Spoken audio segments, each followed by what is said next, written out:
João Teixeira, nesse colóquio sobre filosofia e cognição, porque a bem da verdade, quem começou tudo isso foi o João Teixeira. Eu concordo.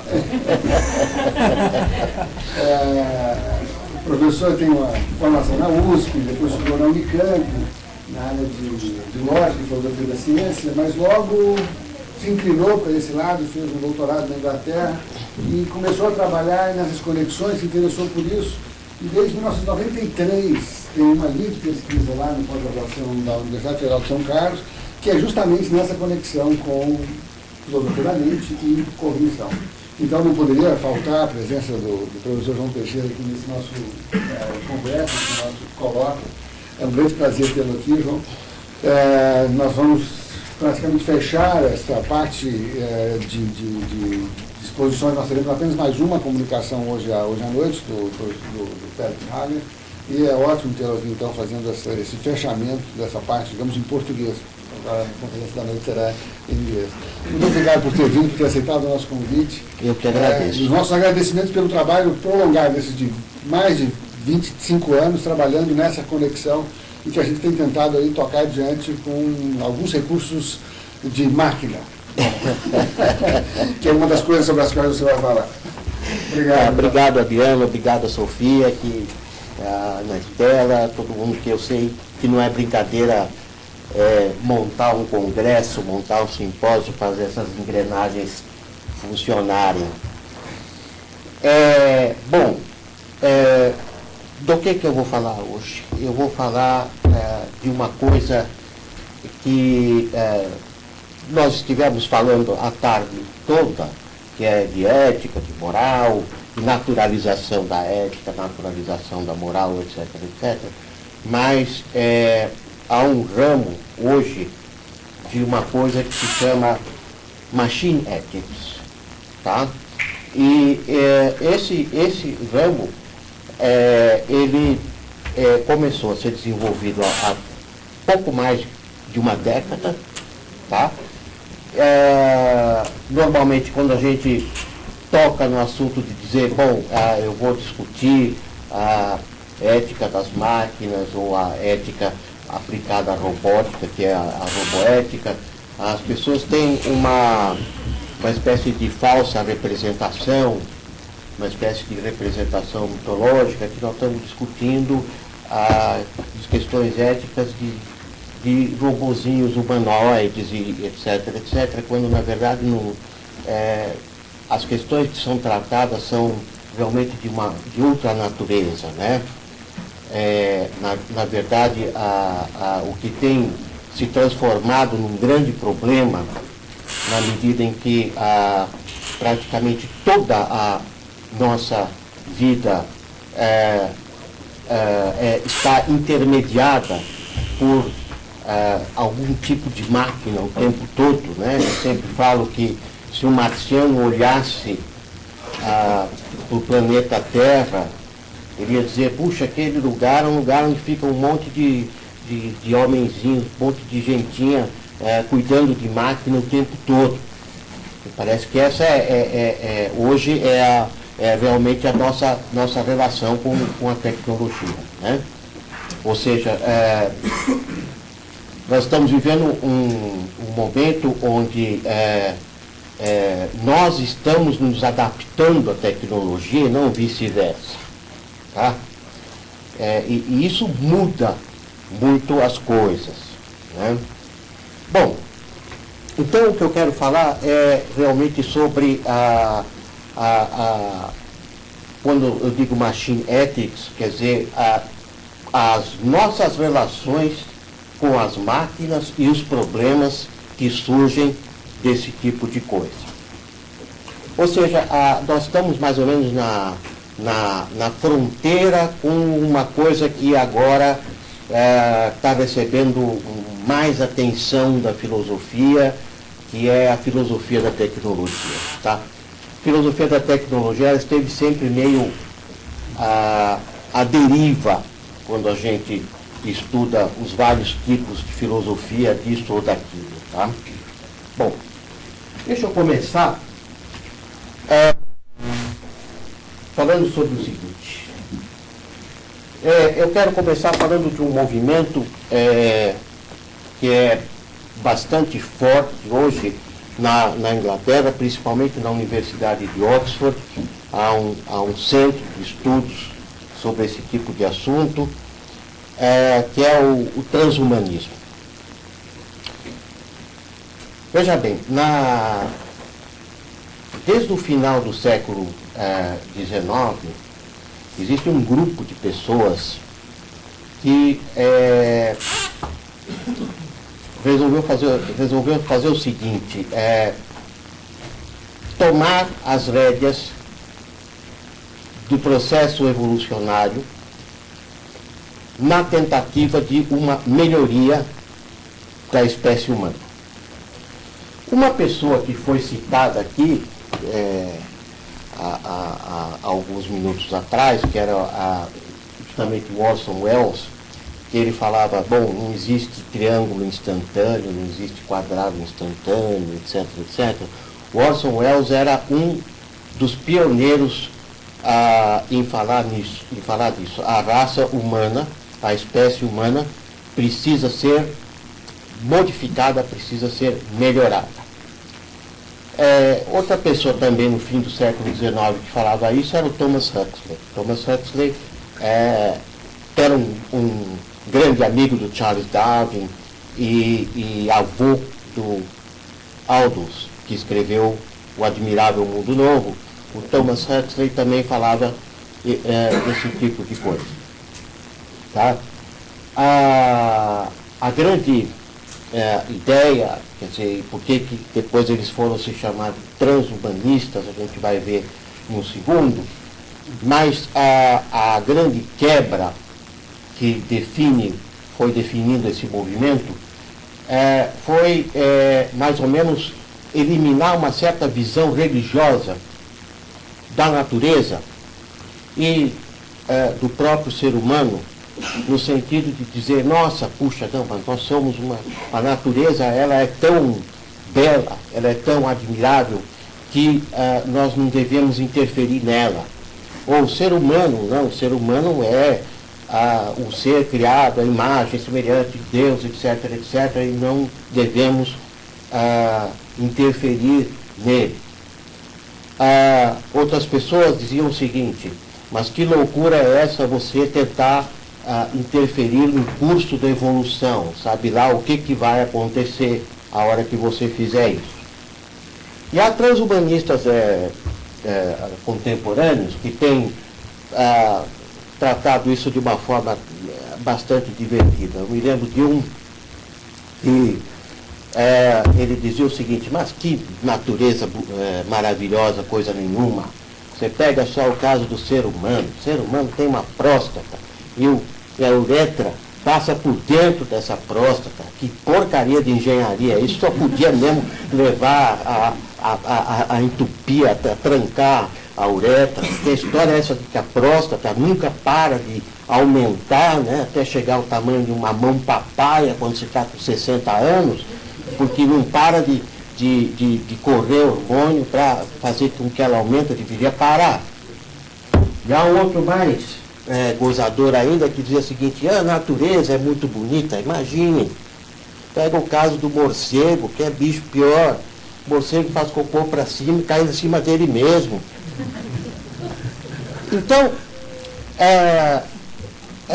esse movimento, ele foi tomando um certo caminho, até ao longo do século XX, e algumas pessoas, como o Max More, que é um cara bastante citado, ele formalizou o transhumanismo, dizendo, não, eu defendo realmente que é preciso aperfeiçoar a espécie humana, nós temos aí a engenharia genética, nós temos a robótica, nós temos a nanotecnologia e assim por diante. Bom, então isso foi um passo no sentido já de quebrar uma certa, digamos assim, atitude de admiração, né, religiosa pela natureza e pela espécie humana. Bom, Em 1998, bom, aqui eu estou falando do Nick Bostrom, que é uma figura bastante conhecida, ele está em Oxford, né? Ele tem escrito sobre isso, tem escrito sobre a necessidade realmente de melhorar a espécie humana.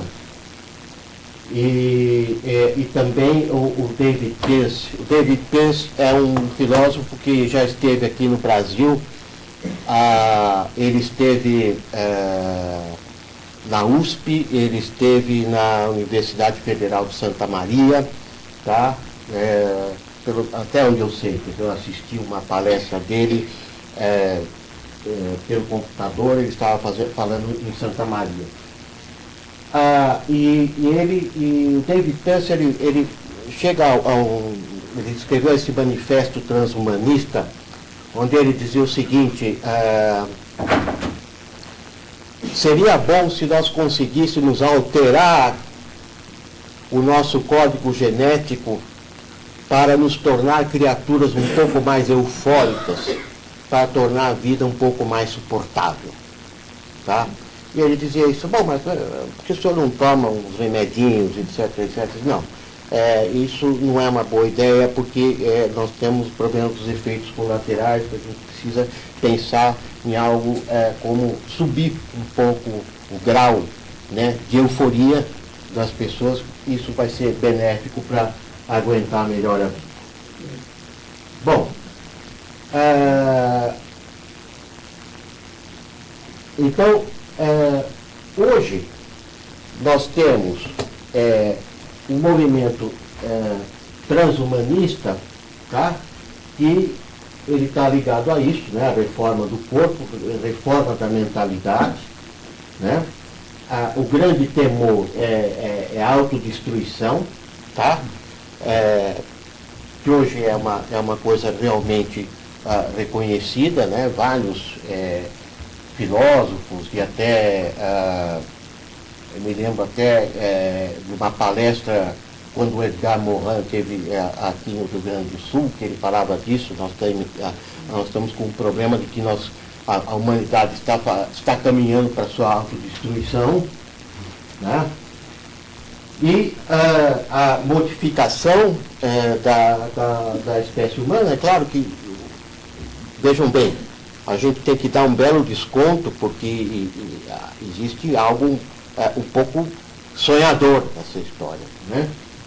Mas uma das coisas que eles diziam que precisava fazer uma espécie de administração genética é a questão da modificação das sociedades para evitar que elas caminhem diretamente para o desastre climático, né?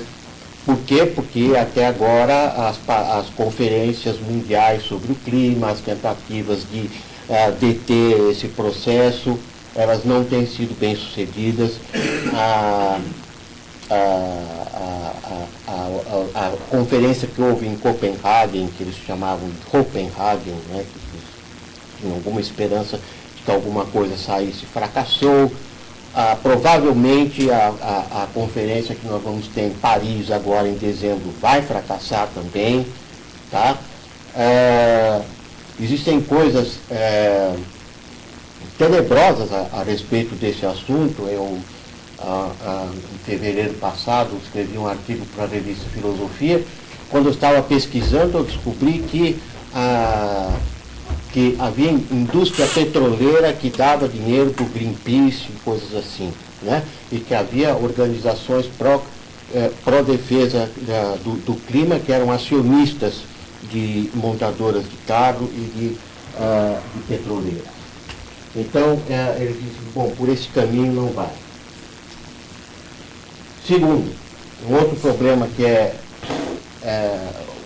nós não estamos perdendo o controle, né? E talvez só possa ser modificado de uma outra maneira, é a escalada da violência, tá?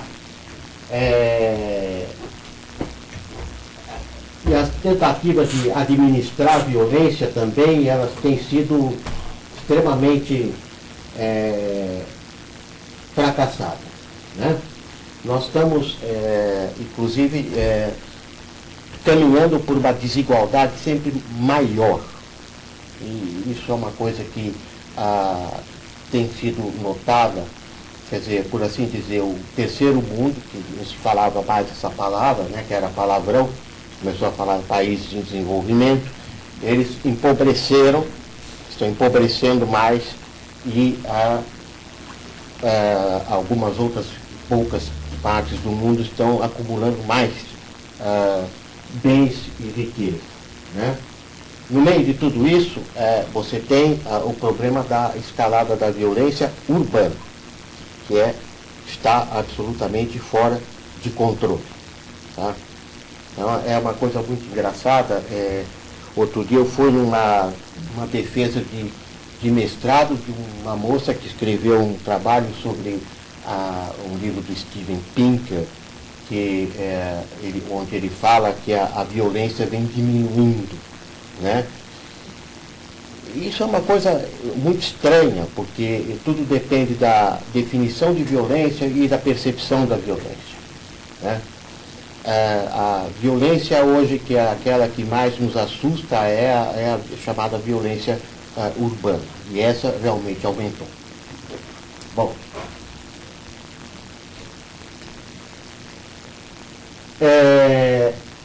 Então, as intervenções, isso é uma coisa bastante interessante que a gente precisa pensar a respeito do que pensam ou do que propõem os transhumanistas. As intervenções, essas intervenções no corpo e na mente visam preparar a espécie humana para uma nova paisagem planetária, na qual nós teremos, primeiro, um ambiente muito mais hostil, tá?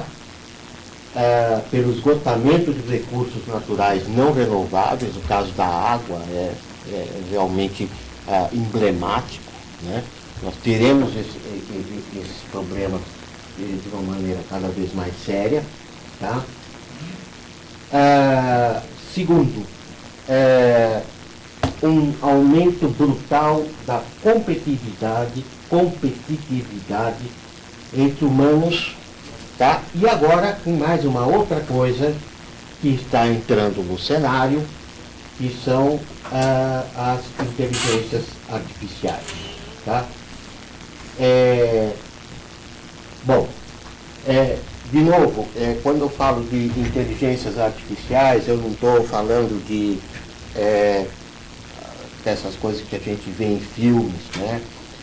Há pouco tempo, aliás, eu assisti um filme interessante, que tratava de alguns problemas de filosofia da inteligência artificial com uma certa propriedade, que é um filme chamado Ex Machina, tá? Mas o que acontece é o seguinte: nós temos hoje uma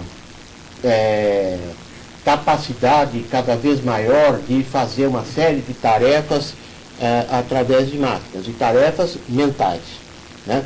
Então, a gente costuma dizer, bom, houve uma revolução industrial onde foi substituída a força física humana pela força que as máquinas podem fazer. E agora nós temos uma revolução digital onde existem máquinas que são capazes de fazer operações mentais. Bom, por exemplo, cálculos de engenharia são hoje todos feitos por máquinas. Segundo, por exemplo, a operação nas bolsas de valores. Existem algoritmos hoje que realmente indicam quais são as melhores ações a comprar e a vender em um período de poucas horas. Tá? Isso muda aquela imagem da bolsa de valores que a gente tem, né, de um monte de gente gritando para comprar e tudo. Não é mais isso, né? Nós temos robôs cirurgiões, por assim dizer, que são robôs muito mais bem capacitados, ou melhor, sistemas muito mais bem capacitados a fazer cirurgias em seres humanos do que nós mesmos, né? A mão, por assim dizer, de um robô não treme, e robô também não levanta de ressaca, tá?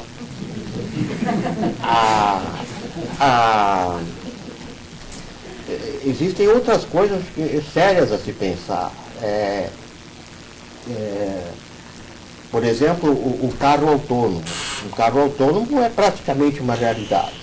Ele só não está sendo implementado porque precisaria um contexto no qual todo mundo usasse o carro autônomo, mas ele é uma coisa que mais dia menos dia virá, né?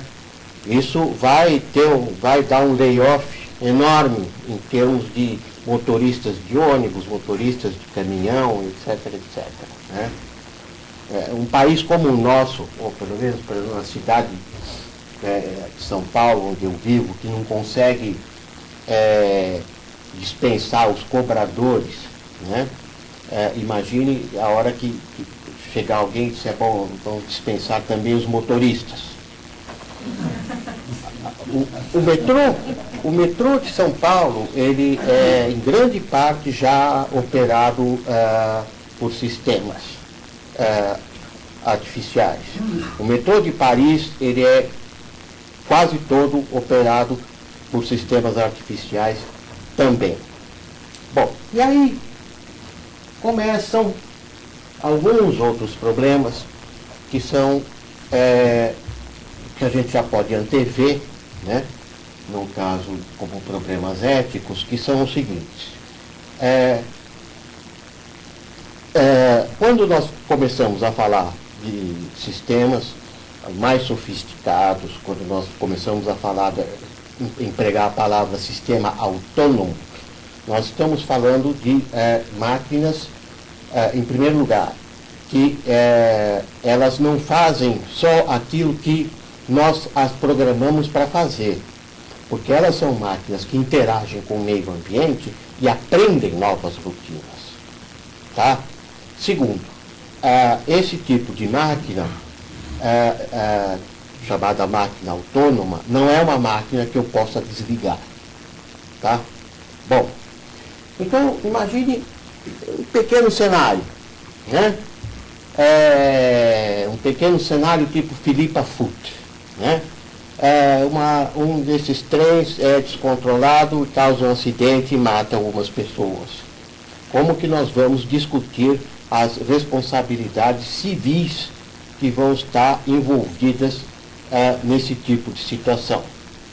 Porque não se trata simplesmente de dizer o seguinte, não, eu tenho uma máquina simples que faz isso, né, ela bate um martelo e bateu o martelo na mão de alguém, quebrou a mão, etc. Não, eu tenho um sistema mais sofisticado que tem um razoável poder de decisão, né?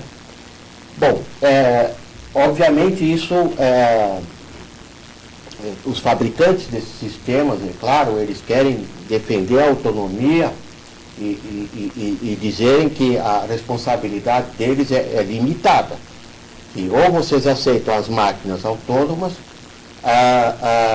ou, quer dizer, se vocês quiserem máquinas autônomas, vocês vão ter que também engolir que nós temos uma responsabilidade limitada sobre elas. Bom, existe um outro sistema, e aí vocês vejam o quanto a inteligência artificial hoje está invadindo outros domínios, como por exemplo a bioética. Existe um sistema chamado Apache. O Apache é um programa de computador para administrar as UTIs. E ele tem sido extremamente polêmico pelo seguinte: vocês sabem que UTI sempre foi um problema sério, faltar vaga em UTI, sempre vai faltar vaga em UTI. E há uma questão que é a seguinte, por exemplo, se você tem alguns pacientes em coma, é aquela terrível questão moral de saber quando desligar as máquinas, né? Bom, esse problema se transformou num problema de tal vulto que alguns pesquisadores de inteligência artificial se reuniram e criaram esse programa chamado Apache, que é o seguinte: ele pega o histórico o prontuário de um paciente que está no UTI, tá? E ele compara com dados históricos de todos os pacientes que apresentavam exatamente esse mesmo perfil, tá? Para chegar a uma média de tempo que esse paciente deve ser mantido dentro da UTI. E quando esse tempo acaba, ele desliga as máquinas, tá? Então, nós temos uma situação de clara transferência de responsabilidade. Quando esse programa foi implementado, houve um escândalo dentro dos Estados Unidos, as associações de bioética chiaram para todos os lados, etc. Mas um argumento a favor do Apache, além do fato de dizer, bom, ele é inumano, ele é desumano, etc., etc., mas havia um argumento a favor dele, quer dizer assim, pelo menos ele não dá falsas esperanças. Então, isso é um assunto para a gente pensar, né?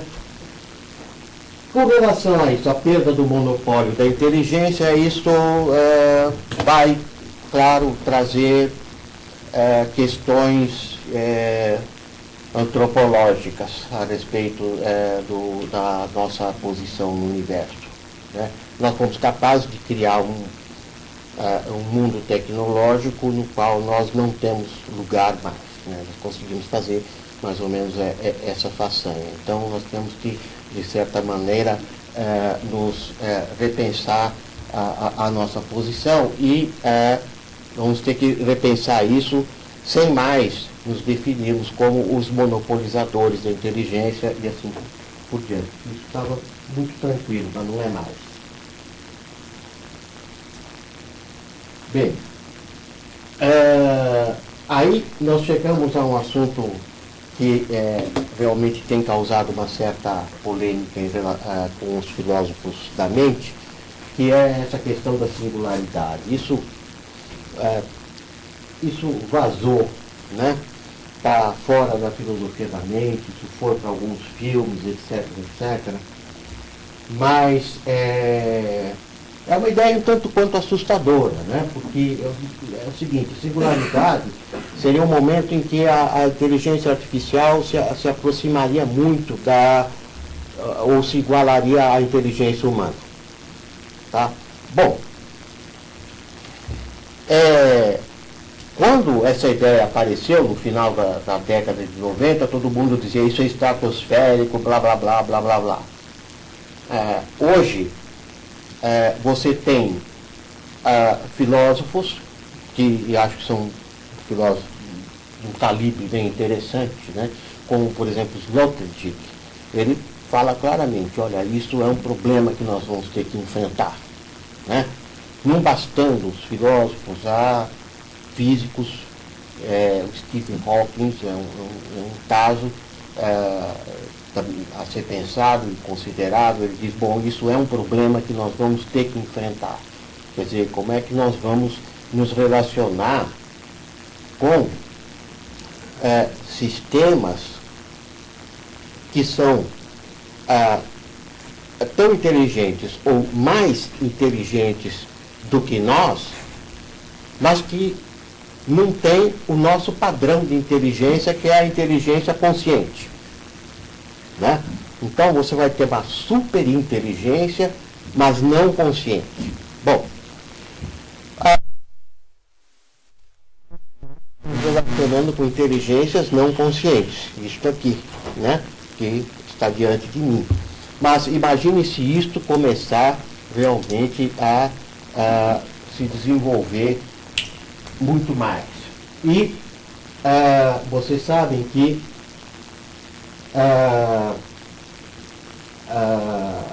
já no final da década de 50, o John von Neumann, um matemático alemão, ele mostrou que é uma possibilidade real que você possa construir uma máquina que se replique, né? Isso não é só uma fantasia.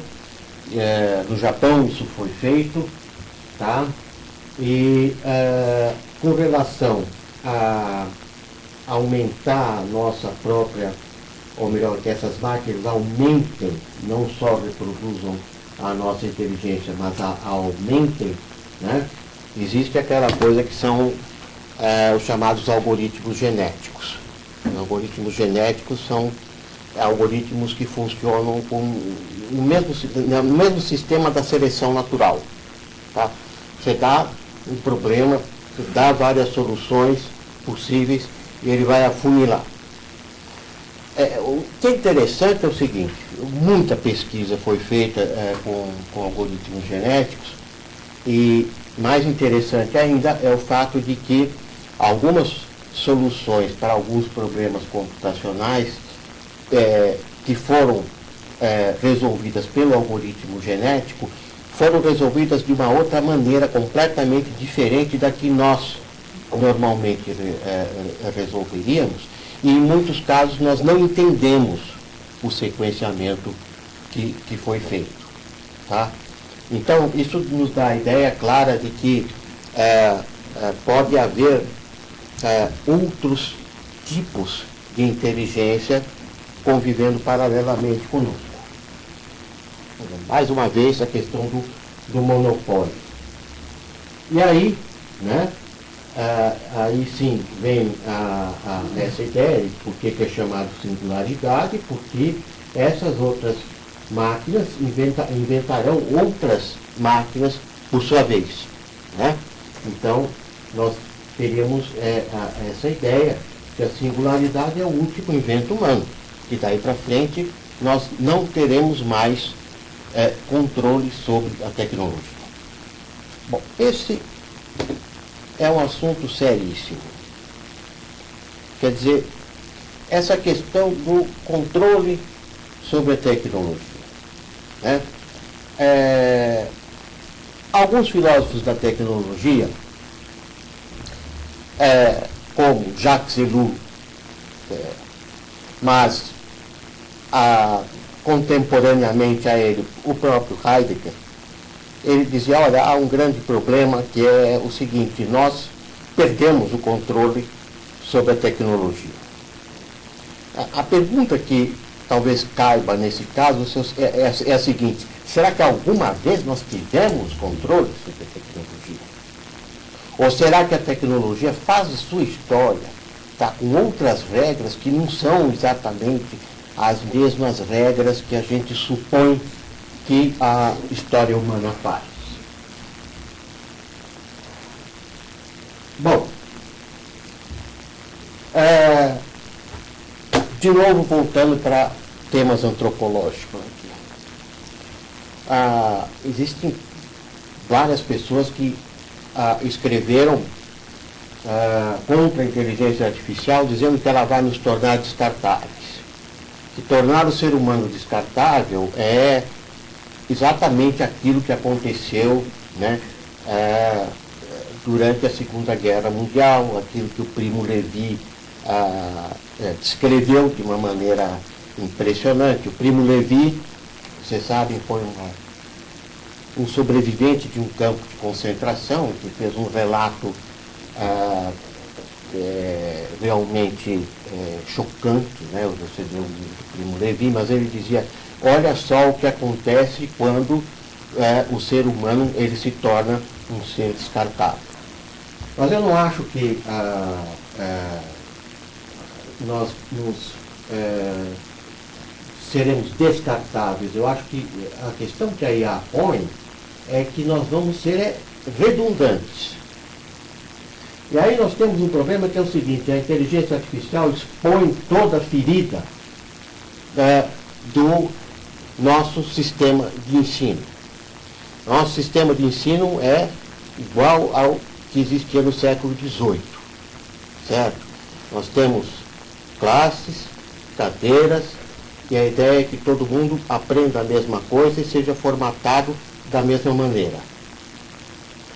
Nosso sistema de ensino ele foi modulado para uma época em que havia escassez de informação. Hoje nós temos excesso de informação, mas nós não temos capacidade de discriminar e reconhecer a boa informação em contrapartida a que não é boa. Tá? Nós, paradoxalmente, obrigamos todo mundo que entra numa sala de aula a desligar o seu smartphone. Seria justamente, isso é uma contradição. Como é que você diz, bom, eu vou exigir que todo mundo se desconecte da informação, porque eu vou assumir o papel de passar a informação. Mas é óbvio que qualquer um desses aparelhos tem muito mais facilidade de trazer informação e com muito mais rapidez. Né? A criatividade é uma coisa que nós não pensamos. Né? A convivialidade é uma coisa que está desaparecendo. Nós sabemos disso por causa das redes sociais. Ela já começou a acabar por causa da televisão. Mas a convivialidade é uma coisa muito interessante. Hoje, nos Estados Unidos, existem pesquisadores sobre os efeitos, né, da inteligência artificial e das redes sociais sobre as pessoas. Existe uma pesquisadora do MIT chamada Sherry Turkle.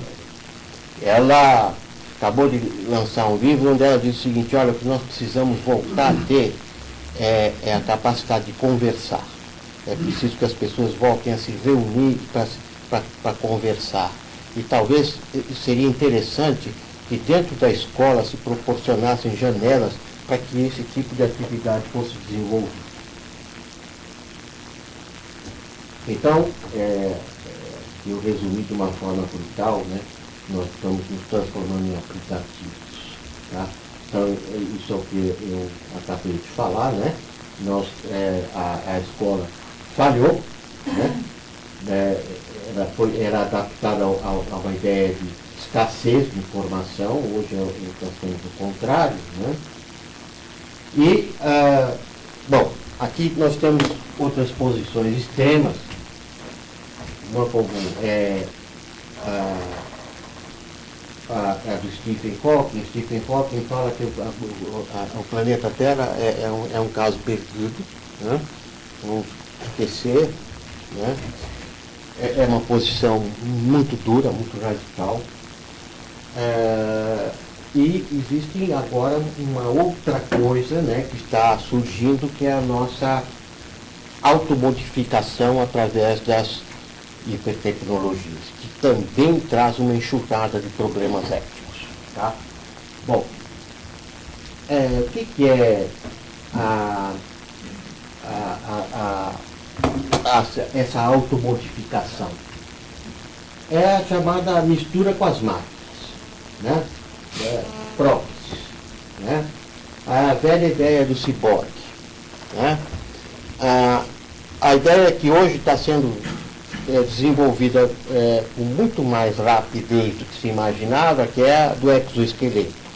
Tá? O exoesqueleto é uma forma de nós potencializarmos o nosso corpo. Né?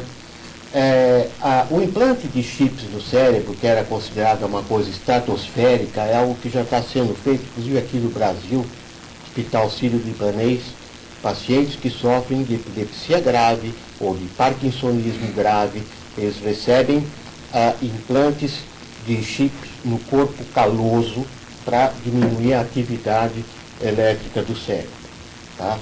Bom, então a ideia é de você ter essa mistura com máquinas, chips dentro de você, não é uma coisa tão estratosférica. Bom, olha só uma coisa. Isso é outro exemplo de prótese. Aí, exemplo de prótese é esse corredor sul-africano que ficou muito em notoriedade agora por causa de um crime, né, do qual ele foi acusado e tal, um roubo danado, mas ele usa pernas protéticas. Tá? Bem, ele, quando correu e se transformou campeão, já havia uma discussão dizendo o seguinte: mas, espera aí, esse cara ele está concorrendo com os seres humanos em condições de igualdade ou não? Quer dizer, até que ponto essas próteses colocam mais potencialidade nele, ou são só o substituto das pernas que ele não tem? Bom, e depois eu vou voltar a falar desse paradoxo do navio de Teseu, mas na verdade isso aqui causa um problema muito grande, pelo seguinte: vamos supor que você tenha atletas que sejam melhorados geneticamente. Vamos supor que você tenha atletas que recebem próteses. Ou simplesmente, vamos supor uma coisa mais simples, que já é uma intervenção no corpo, de atletas que tomam anabolizantes e outras coisas para realmente se tornarem mais eficientes, por assim dizer. Tá? Será que essas pessoas estão concorrendo com as outras em igualdade de condições? Né? Por exemplo, existem hoje drogas que são chamadas expansoras cognitivas. Na verdade, são drogas como Adderall e outros derivados da Ritalina, que eles melhoram a sua capacidade de concentração por muito mais tempo. Então, por exemplo, o estudante ele vai ficar acordado e atento e estudando mais se ele toma essas drogas. Tá?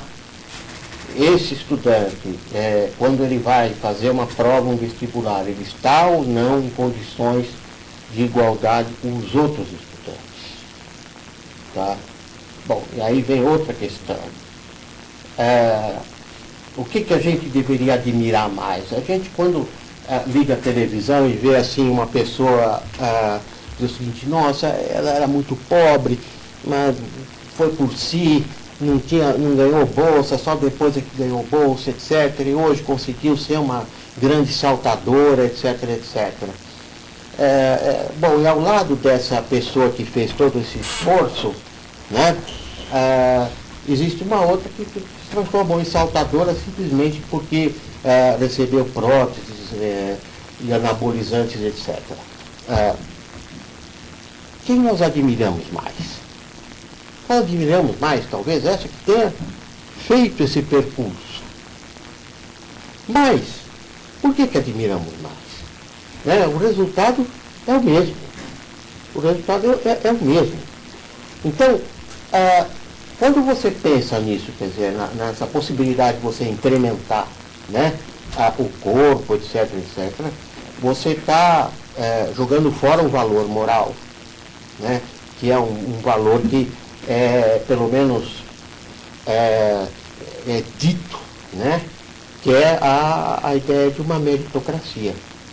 A gente pode dizer: bom, mas olha, meu querido, o esforço que você faz para subir uma montanha não quer dizer que a montanha é alta.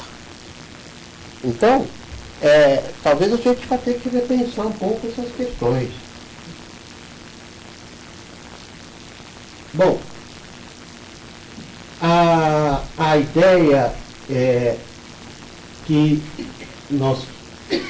com a qual eu comecei, né? A ideia de modificar o curso da evolução natural. Bom, isso, claro, exige... a gente fala nisso com uma certa... como se fosse uma coisa trivial, mas na verdade você precisa ter supercomputadores para você realmente fazer mapas genéticos, né? A questão é a seguinte: e se alguém perder o controle disso daí, no que nós vamos, no que isso vai dar, né? Há pouco tempo eu li um artigo do Dan Dennett, onde ele falava assim, era uma coletânea onde eles diziam o seguinte: o que você acha que é mais perigoso que pode acontecer? E perguntavam para ele: o senhor acha que se um sujeito reunir um monte de peças para fazer uma bomba atômica, etc, etc, você acha que isso é perigoso? Ele disse: não, isso não é perigoso. Porque do jeito que nós temos hoje a internet, nós vamos rapidamente descobrir que alguém esteve fazendo isso e nós vamos interceptar isso com muito mais rapidez. Por isso, o que me dá mais medo é que hoje você pode, no fundo de quintal, numa garagem, você pode realmente comprar kits que podem fazer transgenia, podem fazer alterações genéticas.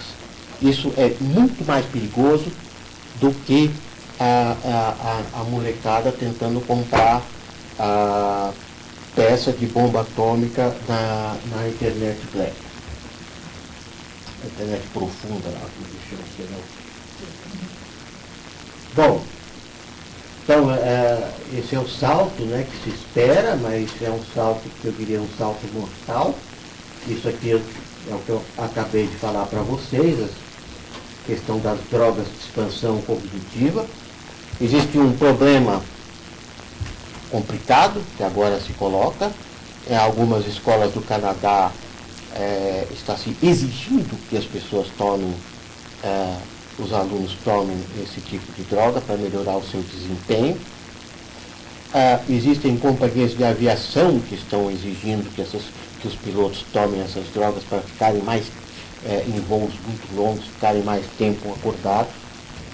Não sei se isso é uma exigência válida.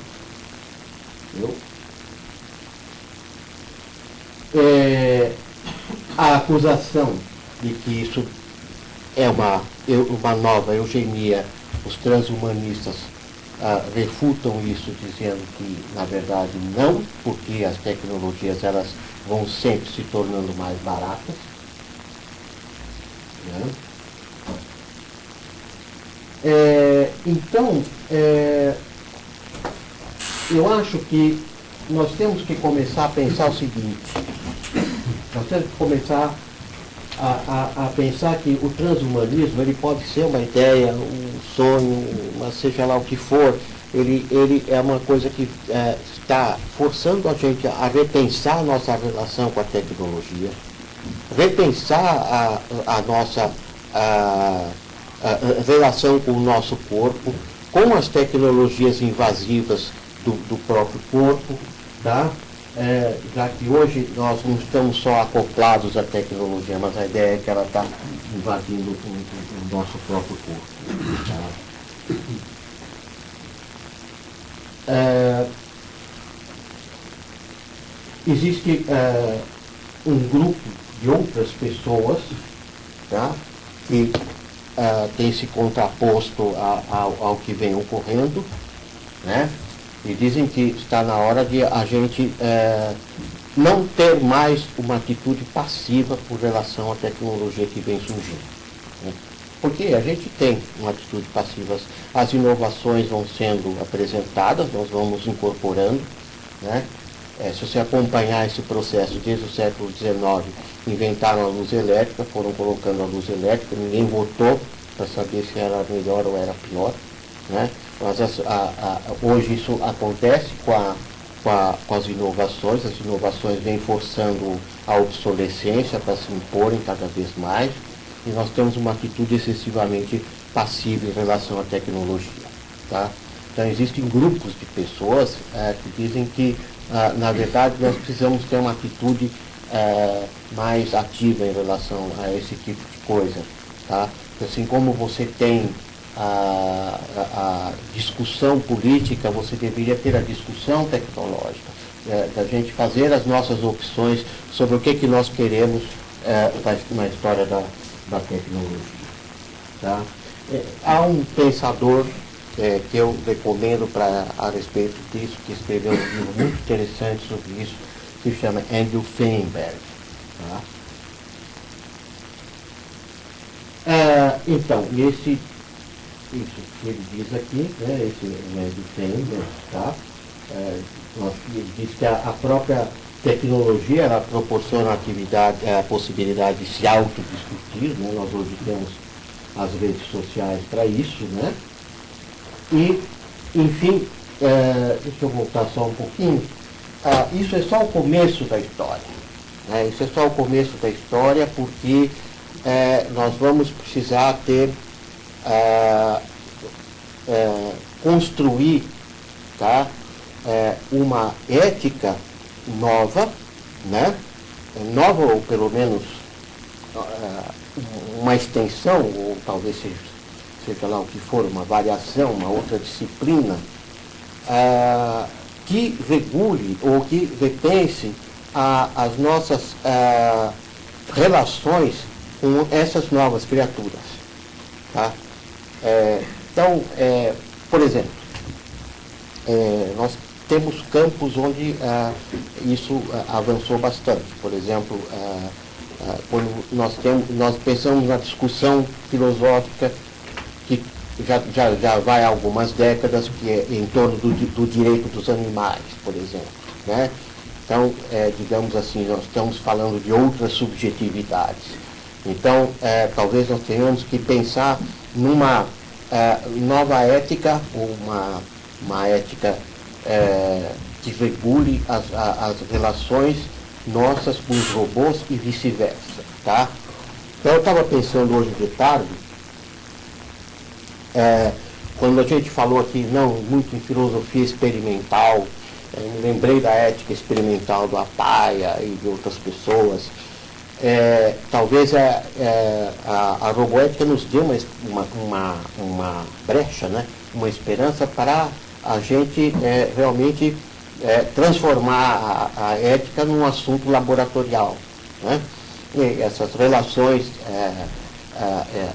com essas criaturas, né, serem simuladas, né, e tratadas ao nível virtual, e vermos o que nós podemos conseguir com isso. Porque nós sabemos que até hoje a ética tem sido algo que nunca realmente se instaurou na história da humanidade, né? Nós nunca tivemos uma época ética dentro na humanidade, né? A ética sempre foi algo do desejável, né? Alguns chegaram, como Wittgenstein, dizendo, isso é inefável, então nem vamos tocar nisso, né? Mas eu tenho a impressão que talvez a gente possa pensar isso em outros termos agora. Já houve tentativas disso, tentativas frustradas, mas eu acho que é porque eram limitadas, né, pelas próprias condições tecnológicas, como foi a do Isaac Asimov, que ele tentou escrever as regras de comportamento dos robôs. Isso a gente vê nos filmes, no Eu, Robô aparece, etc, etc. Mas eu tenho a impressão que a gente pode fazer melhor do que isso. Eu acho que nós estamos diante da oportunidade de talvez criar uma ética, eu diria assim, laboratorial, dentro de ambientes virtuais e com essas criaturas. Bom, eu prometi falar 1 hora, estou sendo pontual. Só agora aqui eu quero permissão para um pequeno merchandising, um livro que eu acabei de publicar agora em agosto, onde eu realmente discuto todas essas questões e várias outras, tá? Do transhumanismo, da tecnologia e da questão das novas éticas que precisarão surgir. Então é isso, minha gente. Então, muito obrigado pela atenção.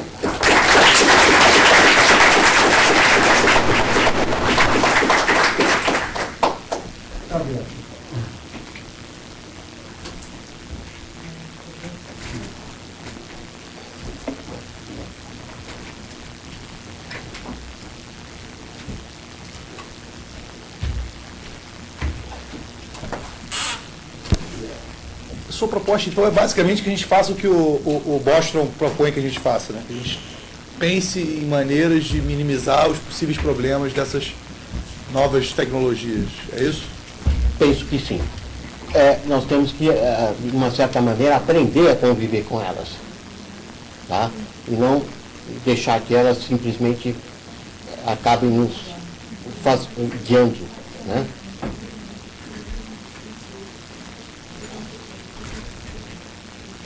A sociedade mundial, por exemplo, máquinas para os sujeitos e sujeitos para as máquinas? Perdão, eu escutei. A sociedade industrial teria criado máquinas para os sujeitos e sujeitos para as máquinas? Ah, eu acho que sim. Ela teria criado sujeitos para as máquinas. Mas a questão que eu acho que hoje a gente precisa se perguntar é se nós ainda estamos numa sociedade industrial. Tenho a impressão que ela é meio residual. Sociedade pós-industrial? Porque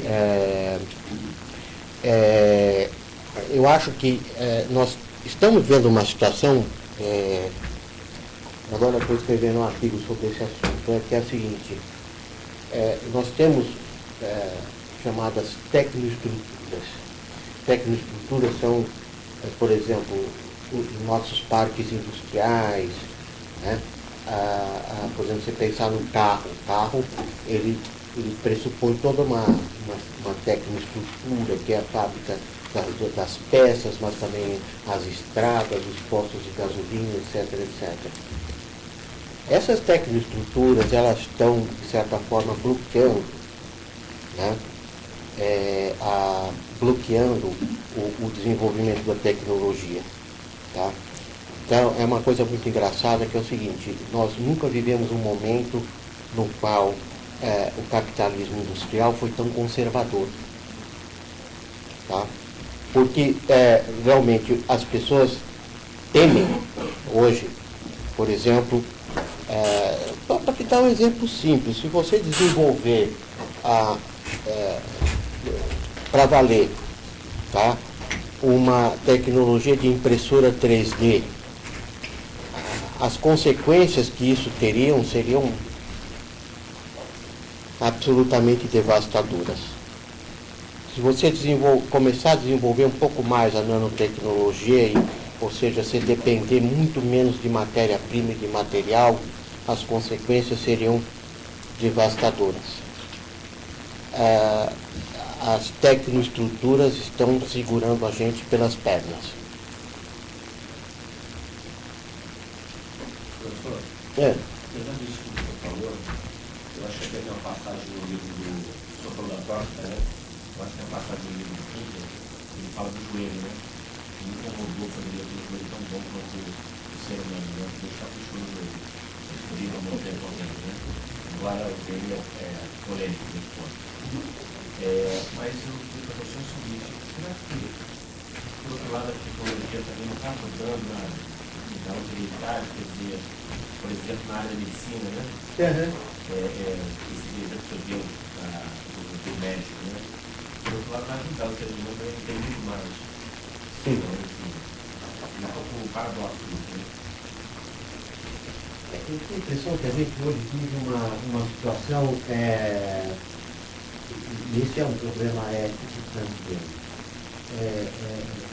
Nós estamos adentrando uma era da longevidade responsável. Eu digo assim, a longevidade responsável é o seguinte, porque, não há dúvida que nós estamos criando cada vez mais possibilidades de você viver mais. Né? Ainda há problemas, quer dizer, um dos problemas é que os últimos anos da vida das pessoas tem sido muito ruim. Eu tenho discutido com a pessoa. Né? Mas nós estamos criando uma longevidade responsável pelo seguinte, a longevidade responsável é tão maluca quanto a paternidade responsável. Você está criando seres que estão durando mais, que vão precisar de outros tipos de atenção, de outro tipo de medicina, tá? São pessoas que vão ser consumidores de comida, consumidores de recursos, tá?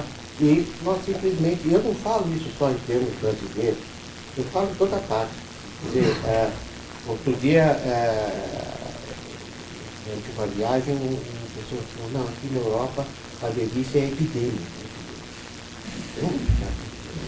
Epidêmica, tá?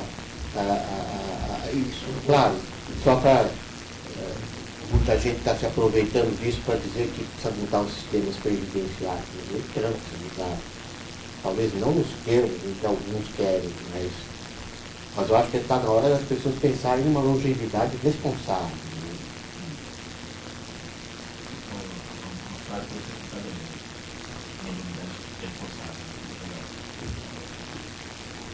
Eu fiz uma pergunta. É sobre a proposta desses transhumanistas de melhoramento, de uma ética para essas novas circunstâncias. Você observa, responde, eu queria a sua impressão sobre isso. A minha impressão é que eles são muito ingênuos. Há uma ingenuidade de achar que, por exemplo, se poderia fazer uma enquete para dizer, nós vamos aceitar essa tecnologia ou não? Não há caso na história da humanidade que uma tecnologia não tenha sido assimilada. Não em todos os lugares. Foi proibida num lugar, aparece no outro. Então, assim, parece uma ingenuidade política muito grande achar que esse tipo de coisa é possível. E que eles poderiam, você está descrevendo uma série de mudanças, e a velocidade dessas mudanças se acelera com o aparecimento, com a instalação da mudança, porque ela é trampolim para outra, e para outra, e para outra. Então, assim, nós não temos a menor possibilidade de antecipar, né, o que nós vamos fazer, que regras nós vamos adotar, enfim. E eles querem estabelecer, então me parece, por um lado, uma ingenuidade, e, por outro lado, uma ingenuidade perigosa do ponto de vista político, porque eu ouvi a conferência do David e eles têm certos pressupostos que eles acham que são legítimos.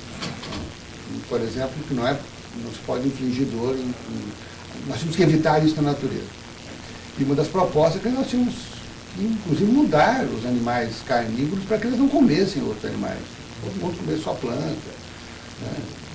E assim, com base em que esses sujeitos estão definindo como nós devemos ser? Do ponto de vista político, percebe assim?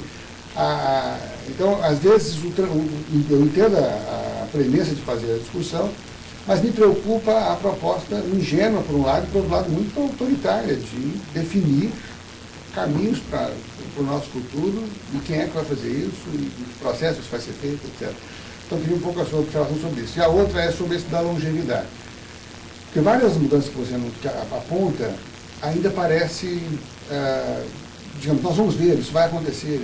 Mas o que está acontecendo agora não é só a longevidade, nós estamos ficando mais longevos, mas é muito provável que as pessoas parem de morrer.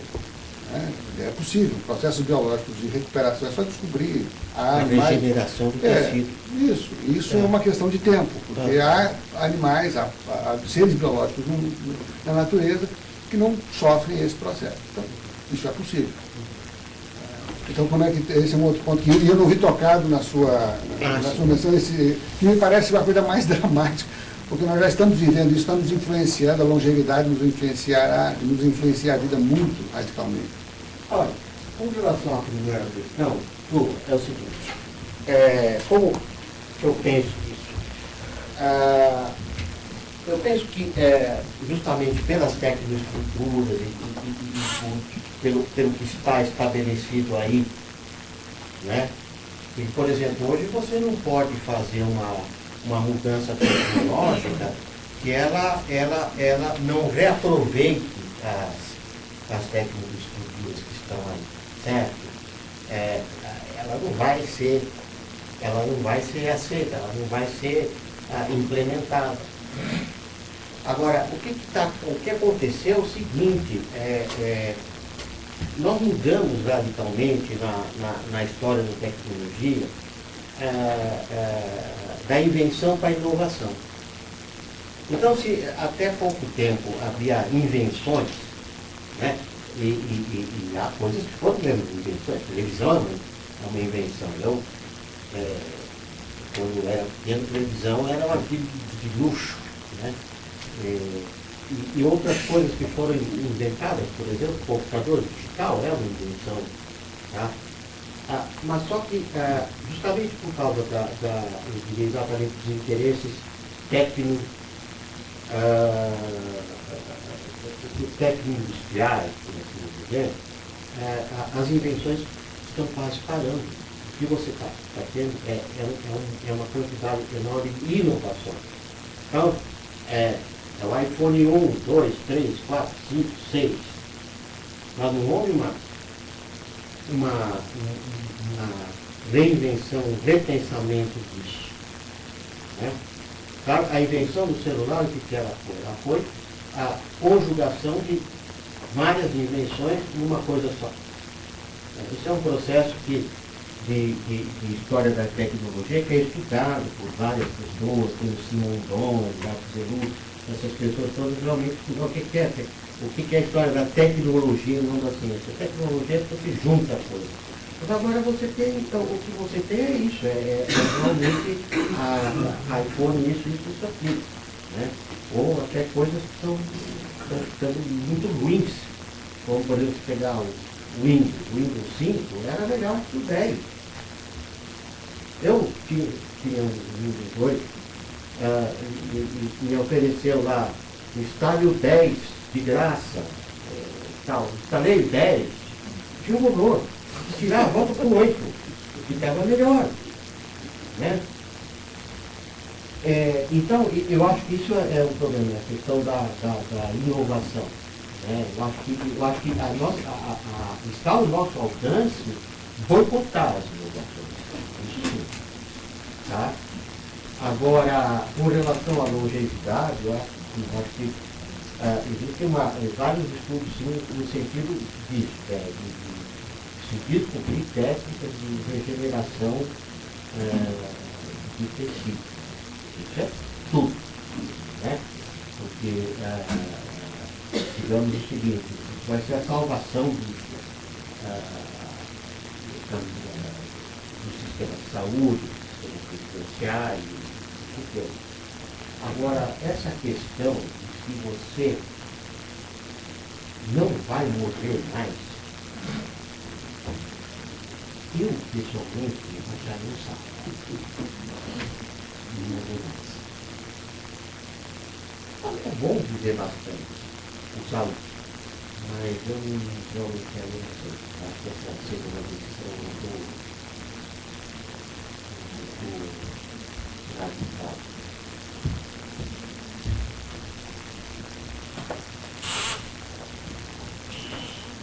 Eu gostaria de um pouco mais de tentar formular essa pergunta. Eu estou tentando formular, mas acho que vai ter que ser uma forma mais improvisada. Bom, quando tem um discurso desse tipo, de transhumanismo, me parece que está subjacente uma espécie de medo em relação a robôs. Uma espécie de? Medo em relação a robôs em geral. Algo que eu não conheço, é algo distante, é algo que é diferente de mim. Só que eu acho que hoje em dia, cada vez mais, nós temos evidências de diversos campos diferentes de estudo, mostrando o quanto o nosso cérebro funciona de forma muito parecida com o do robô. Como uma frigideira, ela recebe um estímulo, e esse estímulo segue uma sequência, e isso ocorre no cérebro humano, lógico que uma intensidade infinitamente maior, mas é algo muito parecido, né? Uhum. Até o escritor Ricardo, né, ele falando que se estimular uma área do cérebro, você mexe o braço. Então, eu acho que a minha pergunta basicamente é, enquanto, até acho que filósofos da mente, alguns têm uma concepção do cérebro como uma máquina, e por aí vai. Então parece que essa distância entre nós, seres autônomos, humanos, essencialmente humanos, versus máquinas, é algo que cada vez tem perdendo força. A minha pergunta é, o quanto, se imagina que daqui a 10 anos, nós conseguíssemos achar algoritmos que explicassem o comportamento humano, uma precisão incrível, algo como o computador do dia faz, o quanto isso enfraqueceria essa posição, o quanto isso mostraria, se nós não somos nós versus máquinas, somos máquinas versus máquinas. E por isso, uma hipertecnologia que melhorasse meu cérebro, que me tirasse o medo da morte, por exemplo, que me fizesse morrer mais rápido, isso evitaria problemas, a gente está falando de longevidade responsável. Enquanto isso enfraqueceria uma tese olha, aí existem, aí você tocou assim na taxa de marimbondo, né? Porque acontece o seguinte problema, né?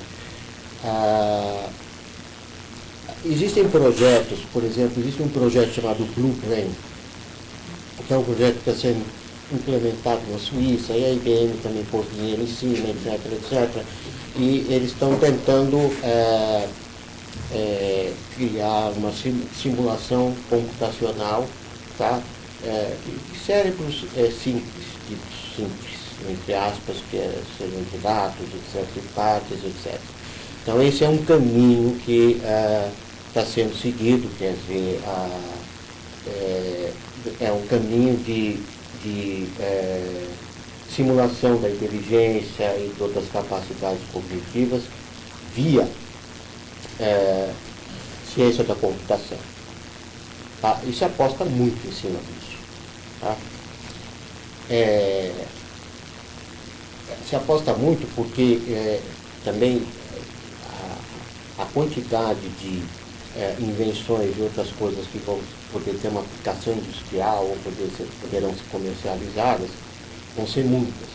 Então, claro que ninguém coloca dinheiro numa coisa na ingenuidade. Né? Agora, existe um outro lado da moeda, que é o seguinte, quer dizer, é como se você tivesse dois trens correndo, um ao lado do outro, mas eles estão quase na mesma velocidade, mas os trilhos não se encontram, que é o lado da neurociência. Né? Então, a neurociência, ela tem uma objeção complicada com relação a essa questão da possibilidade de simulação. Que é o seguinte, a concepção que você tem hoje do cérebro é uma coisa chamada conectoma. O que é o conectoma? O conectoma é a enorme quantidade de redes sinápticas, né, que você tem dentro da sua cabeça. Quer dizer, um neurônio está ligado a 10 mil outros. Né? A variedade sináptica é uma coisa absolutamente impressionante. Parece que agora estão conseguindo descobrir algum padrão, porque senão você estaria ali diante do fato bruto de 100 bilhões de células e mais não sei quantas ligações sinápticas e etc. Mas há uma coisa muito que é complicada, quer dizer, você pode criar uma rede neural, treinar a rede neural, fazer outros caminhos dentro dessa rede neural, colocando o que chamam pesos, etc, etc. E nós, em grande parte, também funcionamos como redes neurais. Por exemplo, existem redes neurais que, inclusive, são muito difíceis de serem desfeitas, como é o caso do sujeito que fuma, né? Então, qual é o problema do fumante? É que você tem uma rede neural que passa por um lugar que cria um sentimento de prazer. Então, é difícil de desfazer isso, etc. Mas há um outro problema ainda. Você até pode simular as suas redes neurais, tá? Mecanicamente, talvez.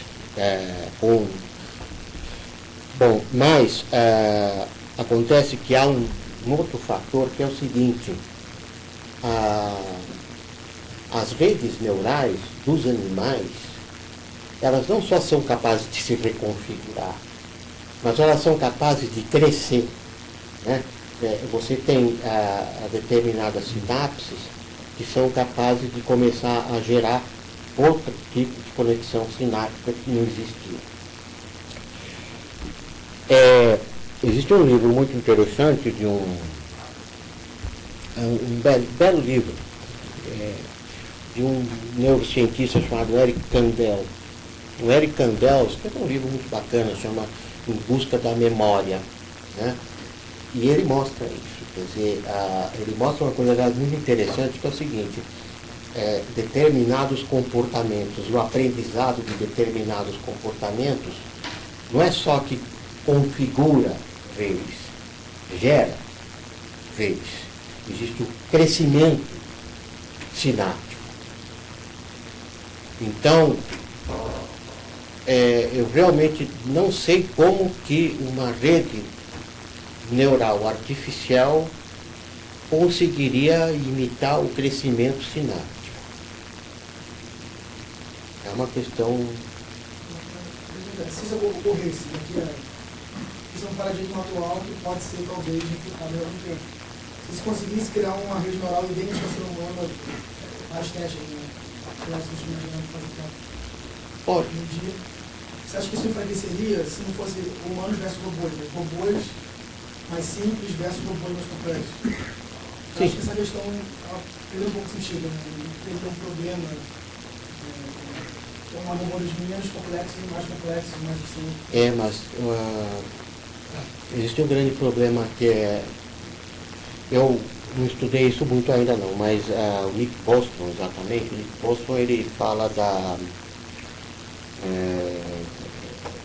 do problema de nós temos que tomar um cuidado com a inteligência artificial, isso Stephen Hawking também fala, que é o seguinte: nós temos que tomar o cuidado de não gerar uma inteligência superior a nós que não seja amigável. Porque se ela for hostil, nós estamos em apuros, né? Estaremos em grandes apuros. E isso não é tão estratosférico, porque o Homo sapiens liquidou o Neandertal, né? Então, realmente, nós temos que nos prevenir contra essa possibilidade, né? De você ter tem a possibilidade, aliás, todos os livros de ficção científica aparece a história desde a Mary Shelley, que escreveu Frankenstein, e até hoje Blade Runner e outros clássicos que você tem no cinema, realmente sempre abordam isso. É uma espécie assim de rei-via. Se eu divido o meu reino, os caras que receberam partes vão vir contra mim. Quero o resto. Ok, pessoal, acho que nós com isso podemos encerrar. Muito obrigado. Obrigado a vocês.